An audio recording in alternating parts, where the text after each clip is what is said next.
मैं Jitendra Mishra brilliant vision में आपका स्वागत करता हूं। उम्मीद करता हूं कि आपको मेरे वीडियो रेगुलर मिल रहे होंगे और आप उन्हें पसंद भी करते होंगे। अगर ऐसा है तो प्लीज मेरे चैनल को सब्सक्राइब कर लीजिएगा। अगर आपने ऐसा कर लिया है तो दिल की गहराइयों से आपको धन्यवाद। आपने एक चीज गौर की होगी कि कोई भी चीज अगर हम आसमान की ओर फेंकें तो लौट के पृथ्वी पर ही आती है। इससे कहावत भी बनती है कि ज्यादा उड़ने वाले आते जमीन पर ही हैं। और इस कोरोना पीरियड में आपके सामने ऐसी चीजें बड़ी प्रूव भी हो गई हैं कि जो लोग अपने घरों में आने के लिए तरह तरह के बहाने ढूंढते थे वो बिना बुलाए कोरोना के टाइम पर प्रदेशों से अपने घर चले आए। ये भी क्या है? ग्रेविटेशन रूल है। तो कोई भी चीज अगर ऊपर फेंकी जाएगी तो वो लौट कर नीचे की ओर आती है। इसी को हम गुरुत्वाकर्षण बल कहते हैं और आज के वीडियो में हम इसी की स्टडी करने वाले हैं। तो शुरू करते हैं इस वीडियो को।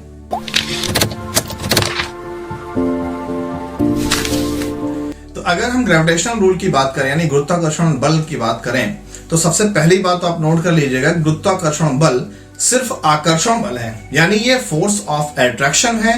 फोर्स ऑफ रिपल्सन यानी प्रतिकर्षण बल नहीं हो सकता, कभी नहीं हो सकता, क्योंकि किसी भी वस्तु को ऊपर फेंकेंगे तो पृथ्वी उसे अपनी ओर ही खींचेगी, ना कि ऊपर ढकेल देगी। इसलिए सदैव ये आकर्षण बल होगा। तो अगर हम परिभाषा देखें तो वह बल जो किसी भी वस्तु को पृथ्वी की ओर आकर्षित करती है, नीचे की ओर आकर्षित करती है, गुरुत्व या गुरुत्वाकर्षण बल कहलाता है। इसको हम इंग्लिश में ग्रेविटेशनल फोर्स कहते हैं। Mean that force which pull each and everything towards the earth is known as gravitational force. और इसको हम जी से शो भी करते हैं। अगर इसी रूल को, इसी नियम को दूसरे रूप में समझना चाहें तो किन्हीं दो पिंडों के बीच, शब्दों पे ध्यान दीजिएगा, किन्हीं दो पिंडों के बीच उनके द्रव्यमान के कारण यानी मास के कारण लगने वाला बल आकर्षण बल गुरुत्वाकर्षण बल कहलाता है। मैंने आपको शुरुआत में बता दिया कि गुरुत्वाकर्षण बल आकर्षण बल होता है, यानी फोर्स ऑफ अट्रैक्शन है, तो गुरुत्वाकर्षण बल हमेशा आकर्षण के रूप में ही लिया जाएगा। तो ये बल कब पैदा होता है? जब दो पिंड, दो ऑब्जेक्ट्स एक दूसरे के पास में रखे हों और दोनों के पास अपना मास हो, द्रव्यमान हो। अगर द्रव्यमान है तो गुरुत्वाकर्षण बल होगा, द्रव्यमान नहीं है गुरुत्वाकर्षण बल नहीं होगा। क्यों? क्योंकि अर्थ किसी चीज को ही अपनी ओर खींचेगी और जिसका द्रव्यमान नहीं होगा वो वस्तु नहीं होगी। द्रव्यमान कम ज्यादा हो सकता है लेकिन ऐसी कोई वस्तु नहीं है जिसका द्रव्यमान ना हो। इवन इलेक्ट्रॉन जो हमें आंखों से दिखता नहीं है उसका भी द्रव्यमान होता है 9.1 × 10⁻³ किलोग्राम। तो इसलिए याद रखिएगा कि गुरुत्वाकर्षण बल सिर्फ द्रव्यमान युक्त पदार्थों पर ही लगता है और ये बल सदैव वस्तु को अपनी ओर यानी पृथ्वी की ओर खींचता है और ये एकमात्र आकर्षण बल है, प्रतिकर्षण बल कभी नहीं हो सकता। तो इसी गुरुत्वाकर्षण बल के आधार पर न्यूटन ने एक गुरुत्वाकर्षण नियम दिया था जिसको law of gravitation of Newton कहते हैं। और ये नियम बहुत पूछा जाता है और स्पेशली क्लास 12th की फिजिक्स के लेसन नंबर 1 में यह नियम जरूर पूछा जाता है। तब हम स्टडी करते हैं न्यूटन के गुरुत्वाकर्षण नियम का। न्यूटन साहब ने गुरुत्वाकर्षण पर एक रूल दिया था कि अगर कहीं भी दो पिंड यानी दो वस्तु आसपास रखी हुई हैं तो उन पर कौन सा बल लगेगा, कितना लगेगा और कैसा लगेगा। तो इस नियम को इस तरह से कहते हैं कि किन्हीं दो पिंडों के बीच, शब्दों को समझ के चलिएगा क्योंकि ये अपने आप में इंपॉर्टेंट रूल है और क्लास 12th वालों के लिए तो मोस्ट इंपॉर्टेंट है। किन्हीं दो पिंडों के बीच, पिंड का मतलब ऑब्जेक्ट यानी कोई भी वस्तु होती है, उनके द्रव्यमान के कारण, शब्दों पे ध्यान दीजिएगा, मैंने पीछे भी समझाया था गुरुत्वाकर्षण बल द्रव्यमान से पैदा होता है। अगर चीज किसी भी वस्तु के पास द्रव्यमान यानी मास यानी भार है तो गुरुत्वाकर्षण बल लगेगा, भार नहीं है तो नहीं लगेगा। तो द्रव्यमान के कारण लगने वाला आकर्षण बल यानी अपनी ओर खींचने वाला बल उन पिंडों के द्रव्यमानों के गुणनफल के अनुक्रमानुपाती। इसका मतलब यह हुआ कि मान लो कि जो दो पिंड हैं, एक का द्रव्यमान m1 है, दूसरे का द्रव्यमान m2 है, तो जो उन पर बल लगेगा F वो m1 × m2 यानी दोनों द्रव्यमानों के, ये बीच में क्या लगा हुआ है? गुणा के निशान है। तो दोनों द्रव्यमानों के गुणनफल के ये निशान क्या है? अनुक्रमानुपाती। इंग्लिश में डायरेक्टली प्रोपोर्शनल। इस निशान को हिंदी में बोलते हैं अनुक्रमानुपाती और इंग्लिश में डायरेक्टली प्रोपोर्शनल। तो जो बल है ये दोनों पिंडों के द्रव्यमान के गुणनफल के अनुक्रमानुपाती है। लिखा हुआ भी है कि उन पिंडों के द्रव्यमानों के गुणनफल के अनुक्रमानुपाती तथा उनके बीच की दूरी के वर्ग के व्युत्क्रमानुपाती होती है। तो दूरी को हम r से दिखाते हैं, तो उनके बीच की दूरी के वर्ग के व्युत्क्रमानुपाती, तो व्युत्क्रमानुपाती को हमेशा 1/, में दिखाते हैं। इंग्लिश में बोलते हैं इनवर्सली प्रोपोर्शनल, यानी f अनुक्रमानुपाती है 1/r², यानी इन दोनों पिंडों के बीच की जो दूरी है उस दूरी के स्क्वायर माने वर्ग के व्युत्क्रमानुपाती, यानी उल्टा है। क्लियर? अगर इन दोनों रूल्स को हम जोड़ें तो इन दोनों रूल को जोड़ने पर बनता है f proportional to m1 m2 upon r²। ये बटे में r² है ना, तो यहां बटे में आ गया। जब भी कभी अनुक्रमानुपाती का निशान हटाया जाता है तो वहां पर कोई ना कोई नियतांक यानी कांस्टेंट आ जाता है। तो अगर यहां से हम इस अनुक्रमानुपाती का निशान हटा दें तो यहां पर बन जाएगा F equal to capital G m1 m2 upon r²। ये है न्यूटन का मेन गुरुत्वाकर्षण नियम, जहां पर कैपिटल G गुरुत्वाकर्षण नियतांक है यानी ग्रेविटेशनल कांस्टेंट है और इसकी वैल्यू फिक्स होती है, जो अभी हम आपको आगे बताते हैं। तो याद रखिएगा कि ये जो न्यूटन का गुरुत्वाकर्षण नियम है ये कणों की प्रकृति यानी कि जो वस्तु आपने ली है वो सॉलिड है कि लिक्विड है कि गैस है इस पर निर्भर नहीं करती। साथ ही वो वस्तु किस माध्यम में रखी है, ठोस में रखी है कि द्रव में रखी है, गैस में रखी है, इस पर भी निर्भर नहीं करती। याद रखिएगा कि न्यूटन का गुरुत्वाकर्षण नियम कणों की प्रकृति और उनमें रखे हुए माध्यम पर निर्भर नहीं करती है, और ये इसका मेन सूत्र है F equal to capital G m1 m2 upon r²। देखेंगे समझ में आएगा। आगे हम स्टडी करते हैं कि कैपिटल G की वैल्यू कितनी होती है। तो गुरुत्वाकर्षण नियतांक कैपिटल G की जो वैल्यू होती है तो capital G equal to 6.67 into 10⁻⁻11 इतनी वैल्यू होती है कैपिटल G की। कभी भी आप कोई न्यूमेरिकल सॉल्व करेंगे तो कैपिटल G की ये वैल्यू आप पुट अप करेंगे। फिलहाल BTC में न्यूमेरिकल इसके नहीं है, सिर्फ डेफिनेशन है, लेकिन क्लास 12th में इसके न्यूमेरिकल आप जरूर सॉल्व करेंगे। अब हम डिस्कस करते हैं कि चाल क्या होती है। चाल जिसको हम स्पीड कहते हैं।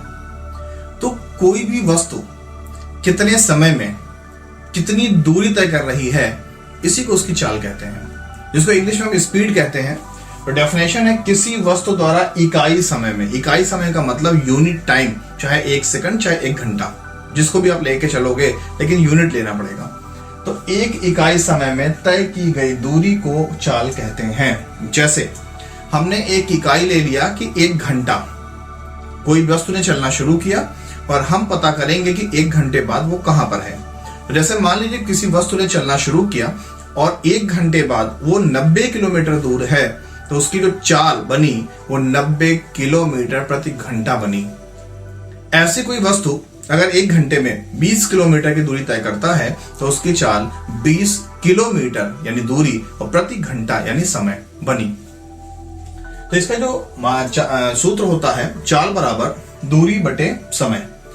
तो मात्रक क्या बनेगा? दूरी का मात्रक होता है मीटर और समय का होता है सेकंड, तो मीटर प्रति सेकंड हो गया इसका मात्रक।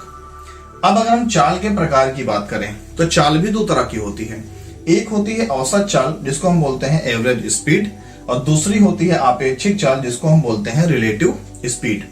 लेकिन इन दोनों चालों की चर्चा करने से पहले एक बहुत छोटा सा आंकिक प्रश्न हम सॉल्व करके देखते हैं कि किसी भी वस्तु की चाल निकालते कैसे हैं। तो एक प्रश्न है कि एक आदमी 600 मीटर की दूरी 2 मिनट 30 सेकंड में तय करता है, तो उस इंसान की किलोमीटर प्रति घंटा में चाल बताइए।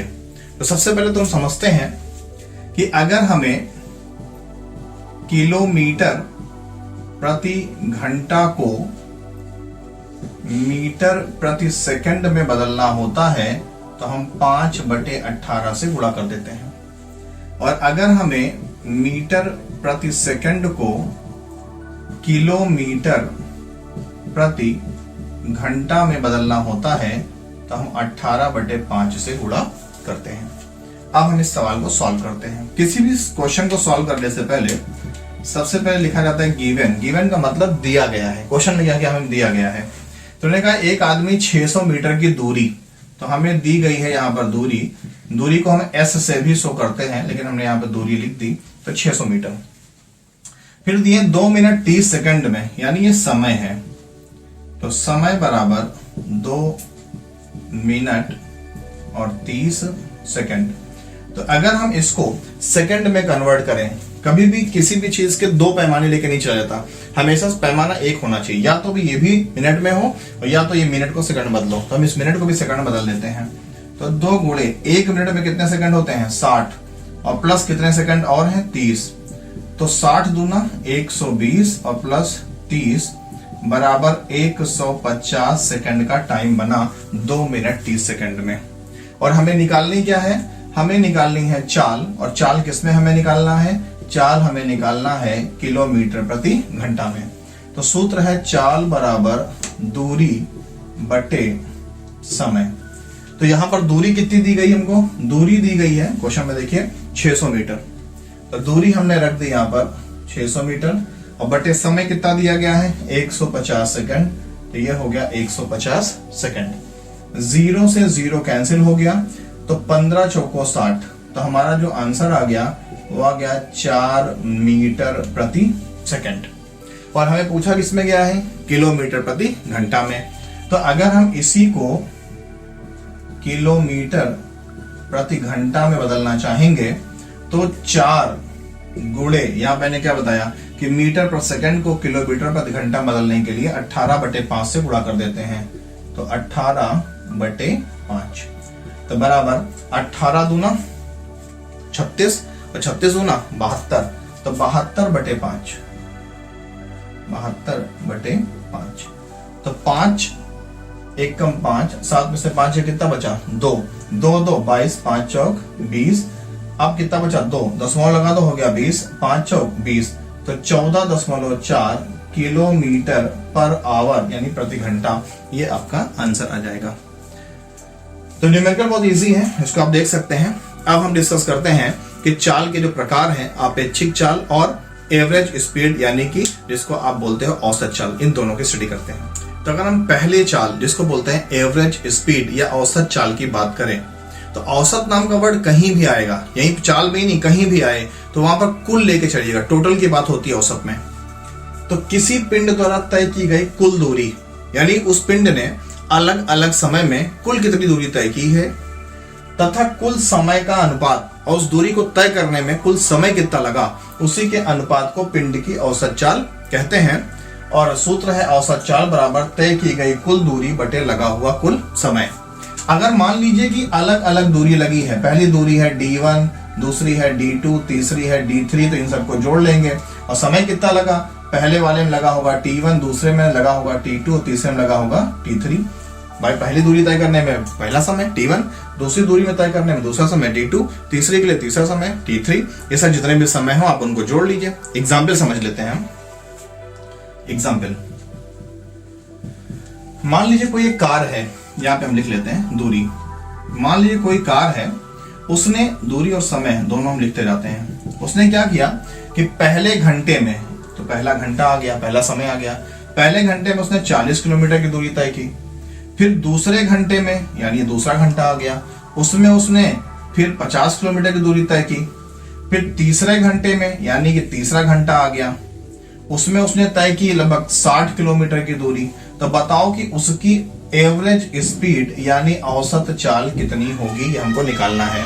तो बहुत सरल सी बात है कि अगर हम औसत चाल की बात करें, औसत चाल, तो बराबर सूत्र क्या है, तय की गई कुल दूरी। तो कुल दूरी कितनी है 40 + 50 + 60 बटे कुल समय कितना है 1 + 1 + 1। ध्यान दीजिए, D1 + D2 + D3, D1 D2 D3, T1 + T2 + T3, T1 + T2 + T3 is equal to, तो 60 और 40 100 150 और बटे 1 + 1 + 1 कितना आ गया 3, तो 3 × 5 = 15 और 0 50 किलोमीटर प्रति घंटा की उसकी एवरेज स्पीड निकली। यानी कि उसने 3 घंटे में जो दूरी तय की है वो हर घंटे लगभग 50 किलोमीटर के आसपास रही, जबकि उसकी स्पीड कम ज्यादा हुई। शुरुआत में 40 थी, फिर 50 हुई, फिर 60 हुई, लेकिन एवरेज क्या निकला? तो एवरेज उसने 3 घंटे में 50 किलोमीटर पर घंटे के हिसाब से दूरी तय की है, तो 3 घंटे में 150 किलोमीटर वो चल पाया है। इस तरह से औसत चाल निकाला जाता है, यानी कुल दूरी बटे कुल समय।